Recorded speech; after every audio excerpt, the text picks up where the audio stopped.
Greetings everybody, how you doing? Welcome to the wonderful Tokyo Bayside.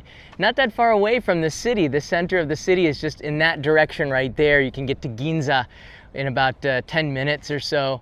But this is an area of Tokyo not a lot of people stay in or actually know that it exists other than the Team Labs, which is one of the attractions. It is a bright, sunny, hot day, so I've got my glasses and hat on. But that hotel right over my shoulder, right there, this direction, that is the Hotel La Vista. It's one of my favorite hotels in Japan, in Hakodate up in Hokkaido, but they actually have one here in Tokyo. There's also a Jal City Hotel and a couple of others in this area, and this might be the perfect place for you to stay when you come here to Tokyo. Now, I want to talk about the median prices, some of the other neighborhoods that you could stay in, and break down this and take some of your questions about staying in the city of Tokyo for your vacation, the month, when you should come, when you shouldn't come, places to avoid, things like this. I'm happy to take your questions in this live stream. But yeah, today I'm here. Let me move this out and just show you around really quickly and talk about this neighborhood called Toyosu. Now this Toyosu has always been over there, all right? It kind of stopped where that shopping mall is, and it's within walking distance. You have that shopping mall underneath the bridge called Lalaport. Lalaport has got just about everything inside of there. There's even a Bubba Gump shrimp restaurant, which is weird because I didn't even know they existed until I came to Japan. But there's a lot of options in there, as well as a Daiso and a lot of things for you to shop at. Daiso being the 100 yen shop here. One of the great things about this Toyosu area is this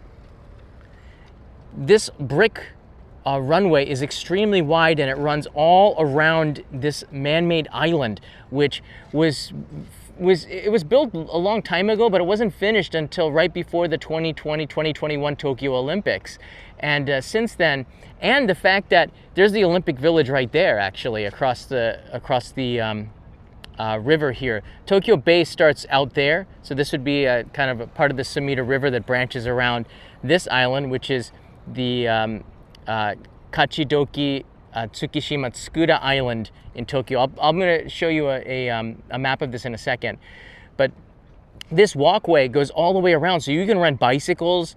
There's no cars, no traffic lights. If you like running and exercising, this is really great. You have the La Vista Hotel right there. You have the Jal City Hotel right up there. You have an outdoor eatery right here that overlooks. It's a wonderful place for sunset, so you can eat outside. They have craft beer here as well, and there's people barbecuing. There's a place where you can barbecue with your family underneath tarps to keep out of the sun if you want, or the rain if it does come in the afternoon showers. So this is a really relaxed place that Tokyoites, including myself, like to come here and have a barbecue. You can't have a barbecue in my neighborhood. You can't have open fires in the city of Tokyo, but you can come out here and rent a spot, and they'll clean up for you and make it really convenient for you, which is nice. The city also has barbecue spots on the tip, and they have this weird attraction where they have a crane that'll pick you up and you can drink lifted up by a crane in this bar. They invited me on Instagram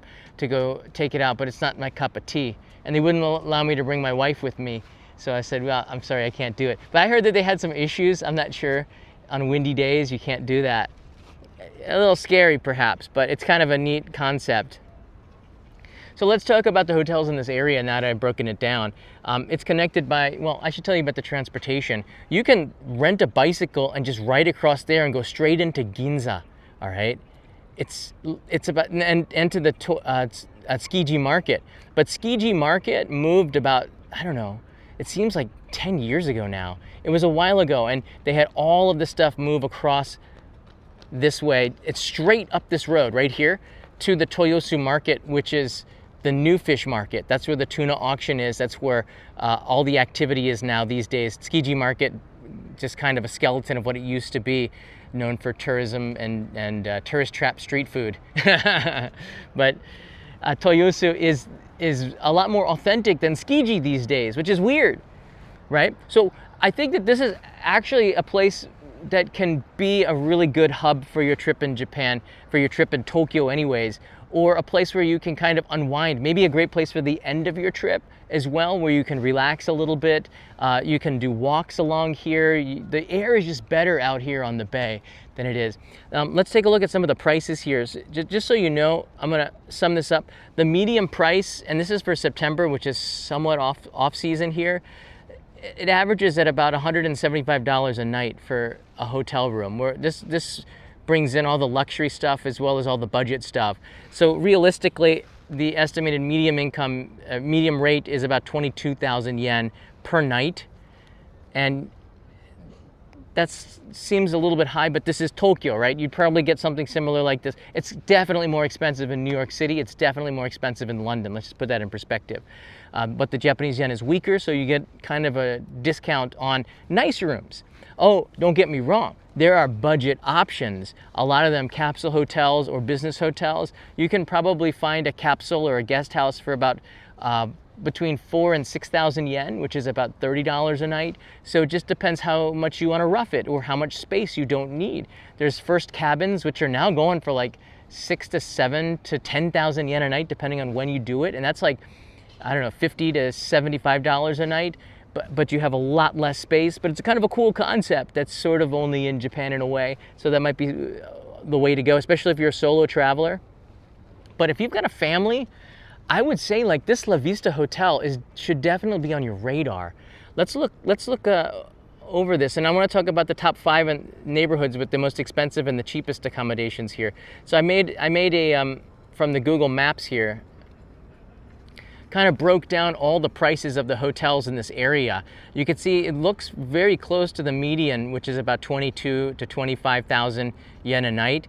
The ones right here, there's the La Vista and the JAL City. Let's look at the La Vista first, since I'm saying it's pretty. You can get this for a lot less, maybe 18,000 yen a night, depending on when you want to book it. But it's got all the amenities inside of there. This is like a 4-star hotel. The La Vista in Hakodate is always in the top 3 for the best hotel breakfast in Japan. It is always in the top 3. It's usually ranked 2, sometimes it's number 1. I haven't seen it number 3 actually. It's because you get you can see, look at the down there, all you could eat ikura and seafood. You can make your own kaisendon, which in itself could be like $30 depending on where you go to eat it. You could make it for breakfast in Japan, which is a very healthy way to start. Now the Hotel JAL, which is JAL Japan Airlines, has a hotel here. Very comfortable looking, very cheap. I think my assistant stayed here when she was doing filming the cherry auction that was taking place in Toyosu. I think we got it for 17,000 yen a night, which is really affordable and very comfortable stay.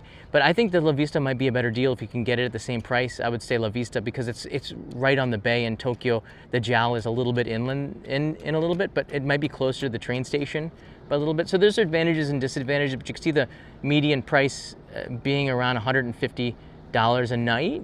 I guess you can have more people in there. I don't know if they'll charge more for that, but if it's a double room, it's a double room. That's the price you're paying. This one is in Odaiba, which is right nearby.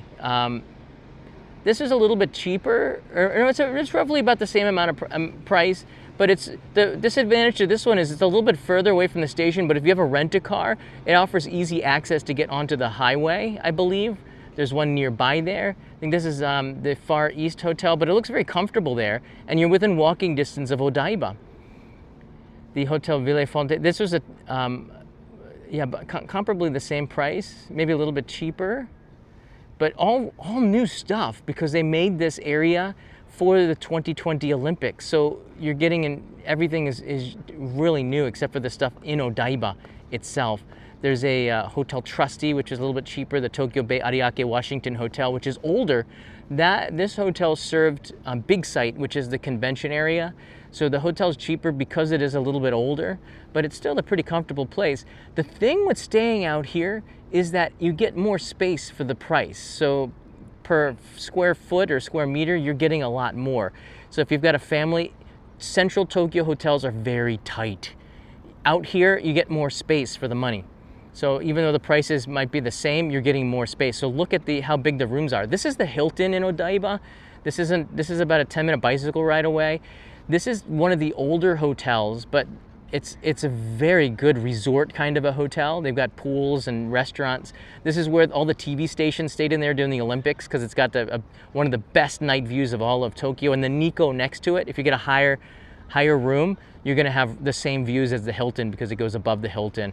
Again, very comfortable, a little bit older because this was built well before the Tokyo Olympics, but they're also more luxurious inside. You're going to get that 4 to 5 star hotel service in there. This area very nice, and it's a little bit separated from the rest of the city, but it's mainly because it also doesn't have the most convenient public transportation. You have to take the monorail in order to get around, the Rinkai line or Urikamome line. So that's a little bit pricier, but it gets you to Shimbashi or to Shinkiba, which is the gateway to, this is a very convenient to Tokyo Disneyland. Now this is Hotel Live Max in Toyosu, right next to the station. It's 10,000 yen a night.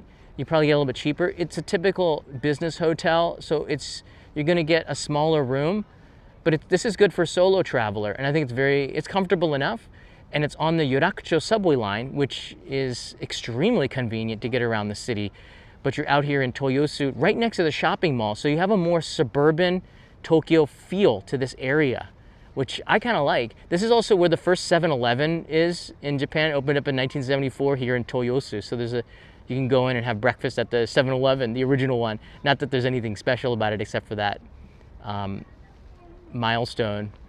So that's the area right there. You can see the prices are pretty good. I think in general, you're gonna get a really good deal. 10,000 yen is not bad at all, Saya writes in here. I think it's a pretty good deal. You're gonna have a hard time finding that price for the same amount of space inside there. Even the Appa hotels are now going for like 12 to 15,000 yen because of supply and demand. Another great area is Hachobori and Shintomicho, and there are a few Appa hotels inside of there. It's a little bit closer to Tokyo Station, probably better if you want to stay really connected into the subway system. But if you've got a family and you're at the end of your trip or at the beginning of it when you have jet lag, this is a great place to come, and it's a lot more relaxed. And you might see me running because I often will run around here because I live in this Chuo ward, which is part of this would be my front yard, I guess you could say, and Ginza would be my backyard, Tokyo Station. So I live somewhere in between there.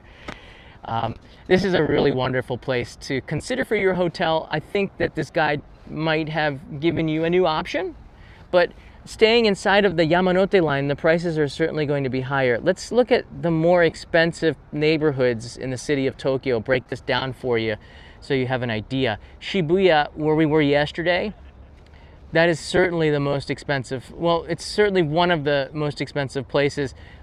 It's mostly because of demand, and I don't think the rooms are particularly wonderful there.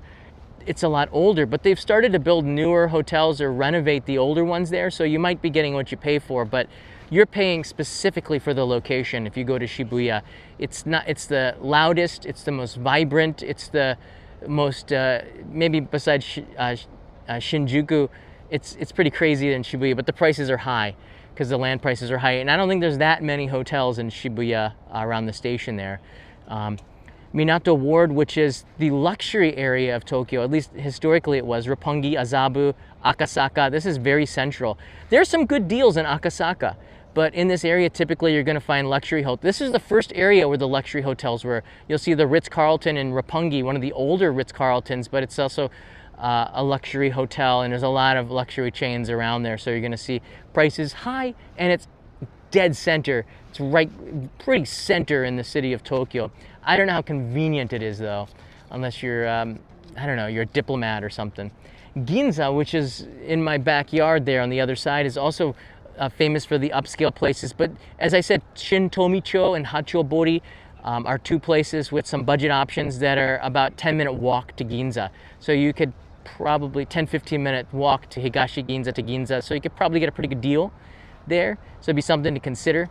Ginza is very convenient because it's on the Ginza line, which takes you between Shibuya and Asakusa. It's just stay on that line, right?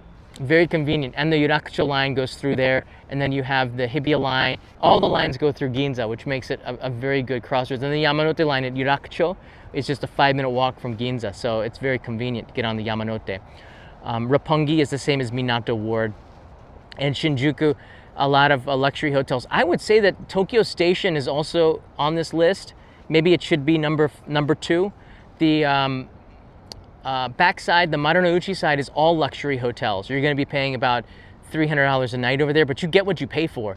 These are right next to the Imperial Palace. You're sleeping near the Emperor. So you're going to get what you pay for on that side of the neighborhood. Now let's look at the other side before I take some of your questions here.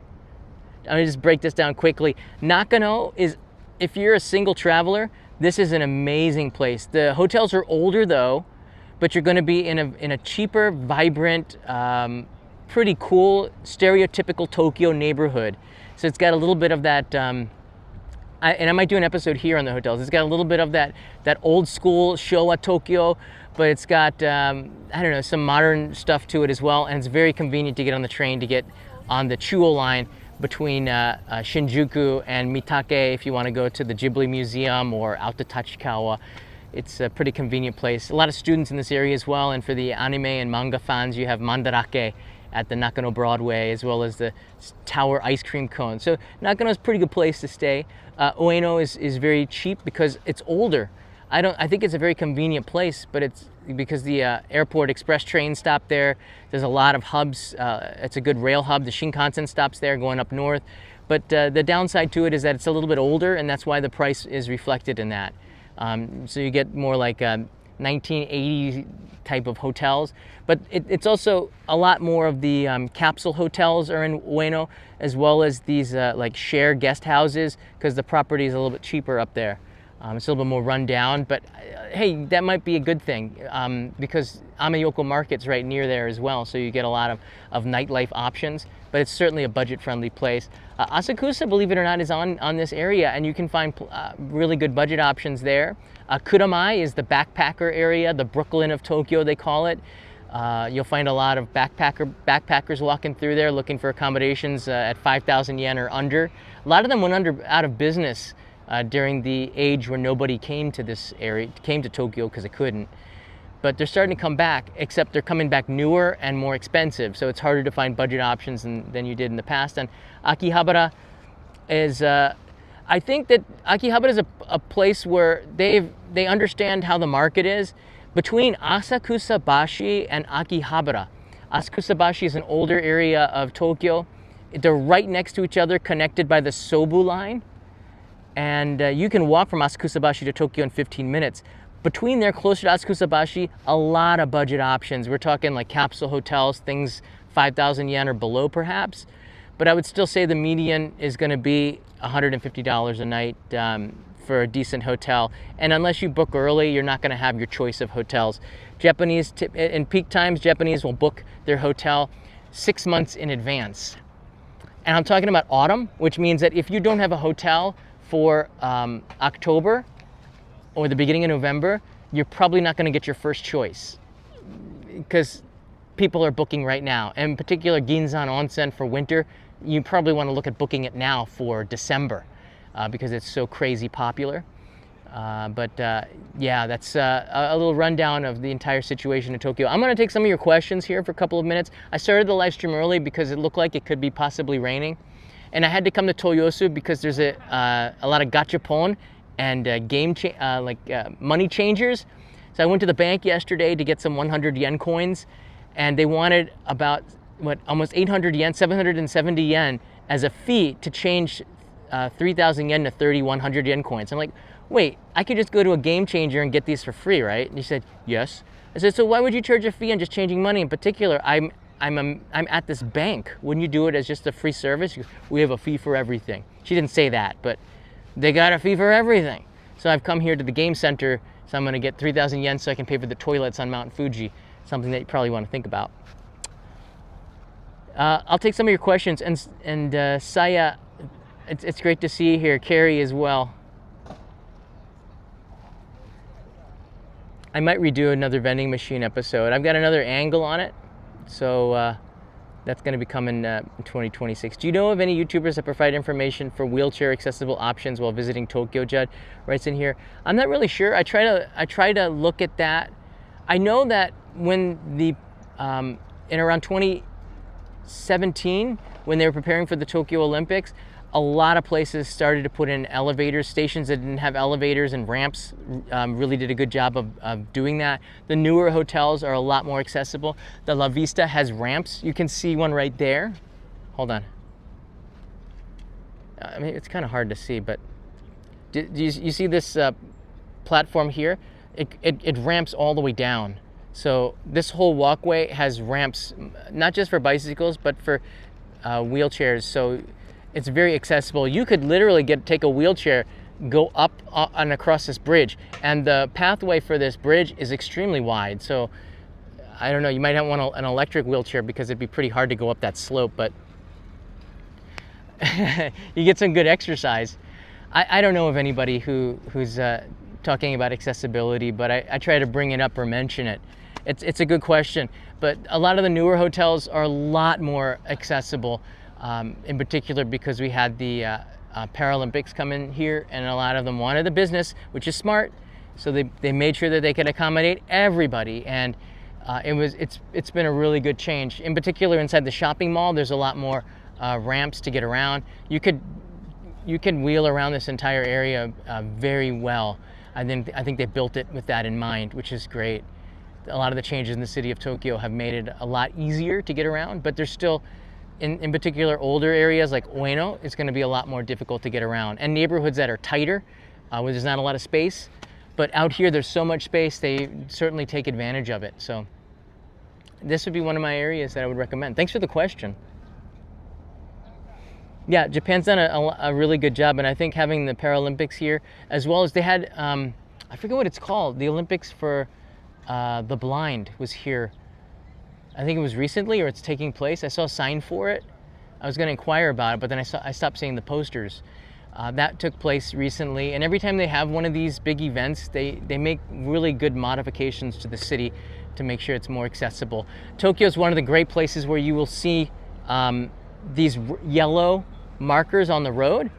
These are for the visually impaired that can walk around the city safely because nobody pulls them up. They're well maintained, going all around the city. It tells you where to stop, it tells you where to walk, it tells you where intersections are, and then there's always somebody around to help you out. But they also have the crosswalks in Tokyo, the chirping sounds, which allow people with visual impairments to know when to walk east and west and when to walk north and south. So that is helpful. When the signal changes to a certain chirp or certain jingle, you know which side has a green light. So the audio cues and the feel is tactile pavement is what it's called, is something that Japan has always excelled at. We've had it around for years. Deaf Olympics happening in November. Thank you, Saya, for that. I'm so fascinated. When my friend Nick, who is in a wheelchair, he introduced wheelchair basketball to me, and we went out and watched a game. Holy crap, they are hardcore. There is more hitting than in wheelchair basketball and more action than in regular basketball. And I think the refs let people get away with this. This is like a full-out brawl sometimes. But you got to have some skill, man, to dribble and shoot from a wheelchair. And they design it differently. But we went out and we watched a contest out nearby the Olympic Stadium was. He invited me to go. And I was having a blast at this thing. So sometimes, I mean, they don't get a lot of attention, but it's certainly in these events, the wheelchair events or the other events, they're amazing to watch and how competitive that they are. So, you know, I think I saw water polo with viewers people who couldn't see well.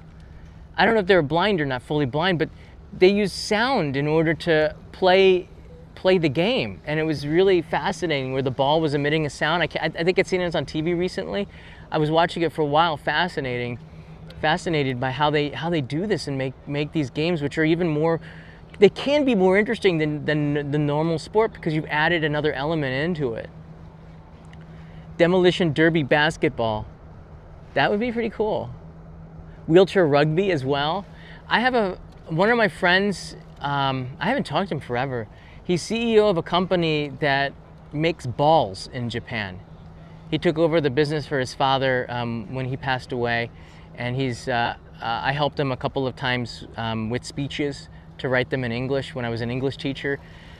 His company was also modifying and making designs for better wheelchairs for the sports, and I think they did a pretty good job with it. And I think it was in collaboration. They also make the rubber, the earthquake-proof rubber for a lot of these bridges. Underneath there, you'll see some rubber that allows the bridges to give, industrial type of rubber. His company makes that kind of stuff too. It's crazy. I have a lot of interesting friends. I've been here for a long time. What do you think of Narita City? Worth a day trip heading home? Yeah, Narita is worth it. I think it's worth staying in Narita the first night if you're coming from New York, because the jet lag is going to be bad. There's no reason to come into the city and pay that price. Maybe be a little bit more comfortable. I like staying at Tokyo Disneyland, not because the prices are pretty fair at that Sheraton, because you're getting a room that's massive. So sometimes coming in and doing Tokyo Disneyland when you got the jet lag is not a bad idea. Eating the breakfast early and then going to the park, spending a day, and then you getting over the jet lag by entertaining yourself. The hotel rooms at Tokyo Disneyland are huge. They're very good cost performance. So great questions. Did you survive the quake? Yeah, apparently. People were telling me it's the whole month of July, but it had nothing really to do. Yesterday's live stream when I was, do I have any more images of that? Yesterday's live stream where I was walking around the city with a helmet. So, some people were triggered by the helmet. This is an insult. They said, look, I think this prophecy is also a great opportunity to help tourists understand that earthquake preparedness and understanding that they happen here is very important. So I wore a helmet, something as a prop, but I keep, all three of our helmets are by the front door with an earthquake bag that's prepared to, if we need to, at a moment's notice, run out to the park or something. But we are prepared for this because that's what most Tokyoites are, and having the helmet is a reminder of that. But yesterday's live stream, I think, was a good way. People were upset. Oh, the prophecy wasn't July 5th. Well, the media is reporting that as that, and that's more people know it as July 5th than whatever the mangaka actually said. And that mangaka walked back her comments saying that, oh, it might not happen. Well, because you were seeing the massive impact that this prediction was having on the entire country of Japan and the revenue that it was bringing with tourism. I'm not making, in a way I am making light of a prophecy, because even if it's the whole month of July, who the heck knows? But earthquakes happen here all the time, and it's called a coincidence. And a part of me wants to believe in it, but another part of me says that a lot of damage can happen from somebody's dream. And if an earthquake didn't happen in July, and let's say it happens next year, does the city sue that person? I think you can't. I don't think they made. I think you really have to take a prophecy with it like this with a grain of salt. But people are going to believe what they believe. I think Tokyo is extremely well set up for any kind of an earthquake, even a catastrophic one. The infrastructure's all been redone over the last 7 years as the Olympics were here, and they're working at it. Every building behind me is brand new in this area in particular. Every building is built within the last 10 years, including the Olympic Village right there. So it's weathered to take like a Fukushima level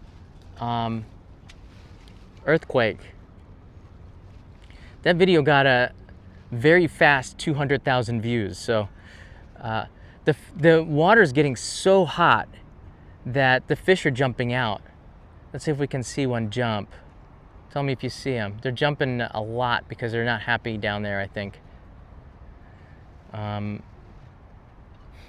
The water doesn't smell anymore. I think they've gotten rid of a lot of the pollution. The Sumida River back in the 1970s and 80s was highly polluted. Kanai's father would, oh, there's one right there. He just jumped out. Kanai's father told me that Tokyo really smelled bad because the Sumida was so polluted, as well as around the Kawasaki area where the heavy industry was taking place in the Japan miracle years.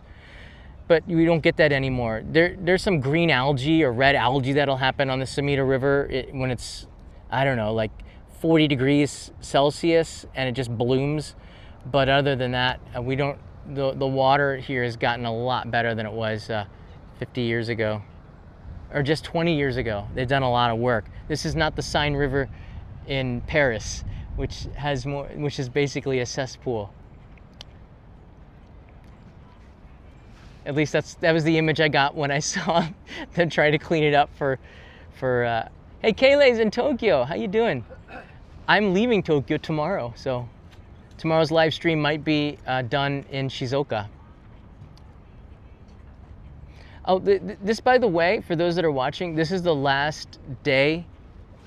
Like tonight, I'm printing out the labels for the postcards to take to Mount Fuji. So if you're on the fence on it, this would be the perfect time to join the postcard club. If I get the notification in the next 12 hours, I would say, or less, you'll be assured to have the postcard on there. A couple of people forgot to add their address on Patreon. I sent you a message if I caught it, but there's a lot of people who need to update their address. You have to, and for the few people that sent me notes on it, you have to do it inside of your Patreon account. I can't tinker with it as an administrator. You have to change your postal address yourself, but I can make notes of it. But after a month or two, it's mistakes can happen. So it's really important for you to change your. They do it for privacy reasons, I guess, that nobody else except for you can change your own address. I don't know. There's a fish just jumped out of there. I asked them. I said I want to change the address for my Patreon supporters, like you would if you called the airlines. They'll be able to tinker in there and change your stuff, but they don't give me that access. Everything is automated. Based on them. But if I have your address and you've signed up to the postcard club, I will take it. I'm gonna hike up Fuji with your postcard, and I gotta keep it with me for a couple of days and then send it when the post office opens on the 10th. I'll be the first customer. And then I'm gonna see if I can. There's a Lalaport shopping mall. I'll film it, and then there's a QR code on the back of the postcard, and you can see the postcards being sent. So there's some extra value to the postcard club. Now I'm putting these QR codes in on most of the months where I have a secret message to you from the postcard. So kind of a fun thing here. Came by bicycle. All right, not a lot of questions about hotels here. I was able to catch. Ansaya, let me know your address change when you do get it, because I have your box sitting in an air-conditioned room. I should put it in the refrigerator when I leave to Fuji, to be honest with you. Any suggestions to places to visit near Tokyo? Right, it's in Junhaotan. Not really. Nothing new that anything else that you can't get by Google searching it. Day trips to Hakone, to Nikko. Are really good, to Kamakura, going up to Ibaraki. In the summer, Daigo has a really nice festival, and they have matcha and green tea grown up there in the countryside of Ibaraki. That's pretty close, maybe about 2-hour drive north. It's fun to rent a car, but make sure you have the right international driver's permit, and get that book on Amazon. You can get it in your country on, I forget what it's called, Driver Safety. It's by the Japan Drivers Association, JDA, I can't remember, JAF, Japan Auto Federation. They wrote a book to help you drive better in Japan, because there's an increase of accidents in Japan with more foreign tourists driving. It's good to understand the rules and the laws. Just yesterday we saw some people on those battery-powered scooters very dangerously making a wrong turn at Ikebukuro, and I'm surprised they did not get hit. So understanding the rules of the road, very important before you rent a car. Just rent a car outside of Tokyo. Take a train a little bit to get the car, perhaps, so you don't have to drive out of here, because that could be the most stressful part. But if you rented the car from Odaiba or Toyosu, it's very easy to get onto the highway. And once you're on the highway, the navigation systems, Google Navigate, Google Maps, or whatever's in the car, which is bilingual now, will be able to get you around. Odaiba will get you onto Wangan Dori, which is the road, the highway system, and then it's very easy to get on the turnoffs to get onto Tohoku or down to Nagoya and the Tomei Expressway. Is Ikebukuro a good place to stay with family and kids? It's not bad. I don't, there are better places. I don't think Ikebukuro is a great place for families and kids, actually. If you got families and kids, a place like this is a lot better where you can run around. Odaiba's nearby. There's a lot of things. There's the poop museum in Odaiba. I don't recommend it. Well, maybe if you're curious. But there's a lot more stuff for kids out here and more space. If you go into the center of Tokyo, it depends how old your kids are. If you go into the center of Tokyo, the rooms are smaller. Ikebukuro, I don't know. What do you guys think? Leave it in the comments below. I have one last request. This is an extremely important one. Very important one. And I have tomorrow to make a decision. I need your input on this, okay? I have a green backpack for Mount Fuji. It's a Shimoda X40. It's a really good backpack. I got it specifically for the Mount Fuji thing, but I'm gonna be using it a lot. So this will be my travel backpack. It's lighter, more compact.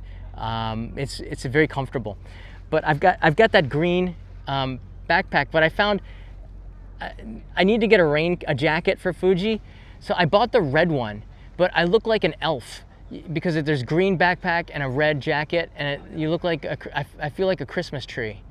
And then there's the other jacket, which is more of a gray blue, which looks good with the green backpack. I'm not much into fashion, although I'm mindful because I'm on camera. But safety is the red one. But on Mount Fuji, you really don't have to worry too much about the color and standing out on that kind of trail. So I'm really divided. That one on the left looks like a color I would wear more often, and the red one just for hiking. But I'm a little bit lost. What color do you guys? It's a green backpack. It's like army green with a red rain jacket. You look like a Christmas tree. I feel like Santa Claus. This is Mont Bell. Yeah, I bought the red one, but I'm considering it's actually not orange. It's red. Joyride's in red. So I'm not sure. A lot of people say that orange is back. Yeah, it looks a little orange, but it's more or less red. It does stick out. Go orange, safety first. Red can come in handy in case of emergency. What emergency? An eruption? I'm gonna blend in with the lava. It's red and green. I want you to keep that in mind. Red and army green, all right? It looks a little weird. Go for the gray. Like my heart says gray, but my brain says red. Yeah, the red one is a bit ugly. It's not really orange. I don't want to be lava, peso. The red one reminds me of your hitchhiking days. I know. It does have that feel. It's definitely going to stick out, but it doesn't look as cool with the backpack. I got to be honest with you. You look kind of weird. But I don't know. The feedback, leave it in the comments if you want. We have one last question really quickly I got to get out of here. I'm boiling. I don't want to become one with the lava. Airbnb is a really good idea too. Maybe I'll do an episode talking about this. I did in the past, but it might have changed a little bit. The reason why Airbnbs are harder in Japan is because they can't run unless they're a minpaku or they get a I think they are minpaku. Unless they get a ryokan license, they cannot be open year round. I think it's only 6 months out of the year. So you can't really make a business out of an Airbnb when you have to like follow it for half the year. I'm hoping that they change the law, but the Hotel Association came down hard on Airbnb, which is unfair. If you can't find a good Airbnb, it can make or break your trip with a family. If you've got a family, you're gonna get a lot more space. But the quality of the Airbnb, and sometimes if you're a younger person, I don't know, it's a hard one. Living in neighborhoods is very sensitive because if you make noise, after 10 o'clock, everybody's quiet. TV volumes go down, headphones go in, you're mindful of your neighbors. If the Airbnb owner gets in trouble, then the price goes up or they kick you out for violating the terms of service or something. Neighborhoods are very tight in Tokyo. But if you can get an Airbnb and you're a responsible person, I've seen some amazing deals. There are also monthly mansions. I made an episode on this with my friend Dave, who was visiting. He stayed in a monthly mansion for $1,500. He had his own apartment near Ueno, just like 5-minute walk to Ueno Station, which was awesome. That might be worth checking out that video. That was about 5 months ago he was here. I did a tour of his apartment in there, the monthly mansion. Very good. You'll blend in with the mountain in photo ops if you wear earth colors. I kind of like that. I want to blend in. Let my personality do the talking. Like blue glasses and mountaineering hat. I leave tomorrow. I have to stay overnight near Fujinomiya because I gotta be at the bulldozer at 7 a.m. Which means I gotta leave the hotel at 5:30, which means I gotta wake up at 4:30, which means I gotta really work hard to edit today. I got like a lot of videos in the can that are not in the can yet, but I gotta finish them up. It's so hard. It's so hard. Please don't wear that red coat, Erica writes in here. Why not? I wish I'd taken a picture of it with me in it. It does make me look, it's not, if it was more like a very bright orange, that might even be better. But when I'm at the summit of Mount Fuji, I'll probably be wearing this coat because it's windy and it'll shield me from the wind and it'll keep me warm. So it's cold up there. It's near freezing at the summit. Keep that in mind. I'm sweating it out here at sea level. It's freaking cold up there, so you're not gonna be sweating that much. Saya still likes the red. Red equals dead. What? Star Trek? But it's more like orange red there. So orange is a throwback. I guess so. I'm not gonna wear a helmet. I'll wear this hat. May writes in gray. Yeah, you know, I'm thinking like gray might be better, more useful. Put some reflectors on there. I don't know. Anyways, you got 12 hours or less to sign up for the postcard club. Anything, I guess, well, what time is it? It's about noon right now. Yeah, you have about 7 hours. So sign up within the next 7 hours if you're thinking about getting a postcard that I will send from the summit. If you're too late, I might be able to sneak it in if you signed up tomorrow. But chances are, yeah, I probably would be able, I might be able to, but it's 50-50, and if I don't, I apologize. But if you sign up in the next 6 to 7 hours, or like right now, it's guaranteed to go into the pile because I'm printing out the labels around dinner time. So once I print out the labels and I put them on, it's like done. The stamps are on, I've signed them all. They're all dated automatically. I signed them all, I hand signed them, and labels, and I take them up as a waterproof pack to the top, and that's it. There you go. All right, guys, that's all I got for you. Thanks for the help on fashion. It's very important because I am fashion deficient. Carrie, if you want, you can chime in later and let me know. I need help. Kanai said she's very divided. She said gray, I think. But she understands safety, but she said, what could happen? But if I blend in with lava, that's not good either. People are gonna stay away from me. Yellow might be a better color. All right, Team Lava. Peso, don't encourage team stuff, all right? I'm gonna be up there all by myself. And if you are up there, let me know, because maybe I'd be able to hang out a little bit. All right, guys, there you go. Options here, La Vista, and across is the Jiao. Both are extremely good hotels. I would pick the La Vista over the Jiao if the prices were similar, because the breakfast is better here. If you're not getting the breakfast, it might not really matter, but a lot of the rooms looking over the bay, you're gonna see Tokyo Tower, you're going to see Tokyo Skytree, you're gonna see maybe even Mount Fuji, perhaps, up there. Skytree is in this direction, and Tokyo Tower is that way. It's pretty cool. And they're building all these high-rise mansions, all brand new in the Harumi area, which I consider getting one, but they're all like $1 million for these. Who the heck has all that money to buy an apartment in Tokyo for $1 million? There's gonna be a housing bubble. These are all apartments. I don't know. I'll wait for the price to come down or something. Lava Look is winning. Really? I was kind of hoping you guys were on Team Hobbit. Wait, what? Drick's right in Team Hobbit. Team Gray. Team Overcast. That's more my style. Gray. Earth. Team Earth Helmet. Derek, now you've Now you've gone too far there. You lost me. I don't even know what that means. All right, guys, take care. Stay cool. I'm gonna go get some coins for the toilet for Mount Fuji. I didn't even see pink as an option there. So, Team Gray, Peso, I'm gonna have to time you out. You keep writing lava. Peso's been timed out. All right, you've lost your leader, Team Red. I'm timed out a moderator. Notice you don't see Peso anymore. I was leaving anyways, Peso. All right, guys, see ya. Mahalo. Mata ne.